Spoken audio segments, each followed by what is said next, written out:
Hello everyone. Today we will discuss about fourth one-act play, Before Breakfast by Eugene O'Neill.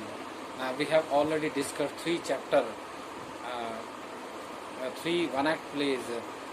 First, Bhaas by The Envoy by Bhaas. Second, The Swan Song by Anton Chekhov. And third, The Monkey's Paw by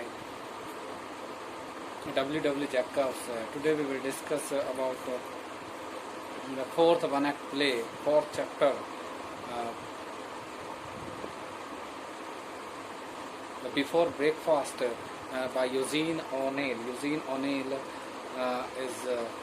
was a great dramatist of United States of America. 1888 1953 1888 से 1953 and the play was published 1916 1916 में published हुआ. Now we will discuss about the summary of that play, Before Breakfast by Eugene O'Neill. We have only two characters in this play, Mrs. Rowland and Mr. Alfred. Mrs. Rowland is in her early 20s. केवल 20 साल की है वो, लेकिन बूढ़ी दिखाई देती है क्योंकि बहुत ज़्यादा काम करती है वो. और एक उसका एक हस्बैंड है अल्फ्रेड, जो एक शराबी है, कहीं भी काम नहीं करता वो, जिसके कारण वो हमेशा परेशान रहती है. और सिर्फ हमें मिसेस रॉलैंड की ही आवाज़ सुनाई देती है, वही हमें स्टेज पर दिखाई देती है.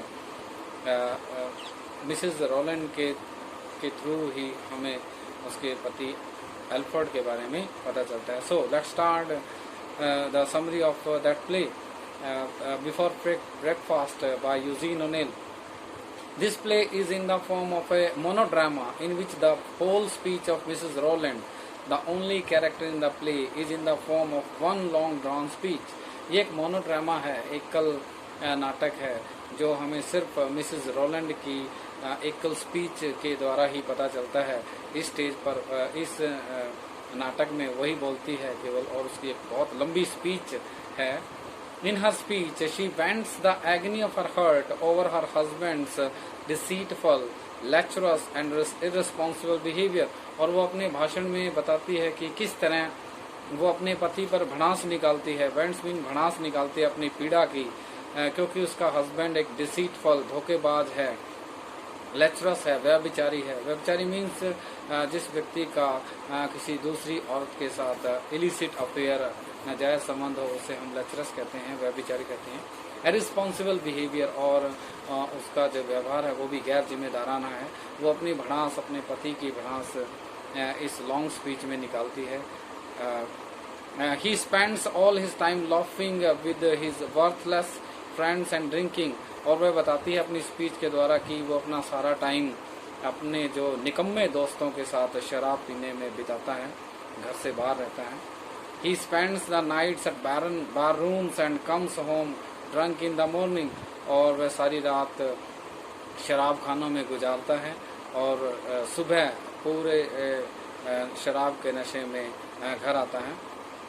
He never tries to go out. वह कभी नहीं बाहर जाता. And find a job for himself. और अपनी नौकरी के लिए की तलाश के लिए कभी बाहर नहीं जाता. He shameless lives on the earnings of his wife. और वह अपनी पत्नी की कमाई पर ही बेशर्मों की तरह गुजारा करता है. In order to fend for the family.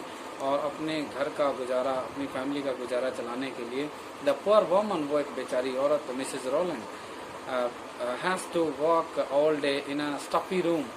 उसे एक बहुत ही दम घोटू कमरे में सारा दिन काम करना पड़ता है. She comes to know that her husband has illicit relations with another woman and has impregnated her.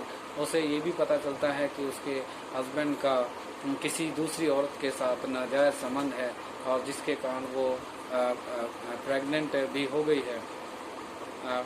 She is full of disgust and yet can't leave it. वो बहुत घृणा से भरी हुई है, लेकिन फिर भी उसका घर नहीं छोड़ सकती वो.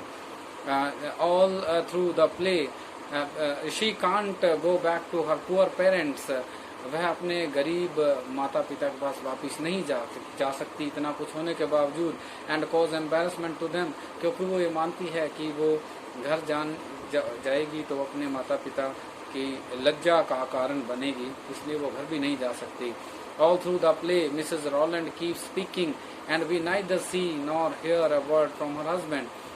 मिसेस रॉलैंड की स्पीकिंग के दौरान, बोलने के दौरान उसका हस्बैंड एक भी शब्द नहीं बोलता। इस नाटक में नाटककार के द्वारा सिर्फ मिसेस रॉलैंड को ही बोलने का मौका दिया गया है, वही अपनी लॉन्ग स्पीच बोलती है। After however we get an idea of his character through Mrs Rowland's outpourings, लेकिन फिर भी मिसेस रॉलैंड के उद्गार से, उसके शब्दों से हमें उसके हस्बैंड के कैरेक्टर का पता चल जाता है। Though he appears nowhere in the play, नाटक में कहीं भी वो दिखाई नहीं देता। It is through him that the climax of the play is reached, और मिसेस रॉलैंड की स्पीच के माध्यम से ही इस नाटक का क्लाइमैक्स होता है, ये अपनी चरम सीमा पर पहुंचता है play. When Mrs. Rowland sees him off stage lying dead in a pool of blood on the bedroom floor, जब वह अपने हस्बैंड को रंगमंच स्टेज के पीछे अपने बेडरूम शयन कक्ष में जो उनका जो पूल होता है फर्श पर खून से लथपथ पड़ा हुआ मरा पड़ा हुआ देखती है अपने हस्बैंड को। शी रन्स अवे श्रीकिंग, और वह चीखती हुई पागलों madly into the outer hall, पागलों की तरह भागती हुई बाहर के हॉल के अंदर आती है, दौड़ी आती है, चिल्लाती है कि उसका हस्बैंड इन दी एंड वो मर जाता है। Thank you for watching.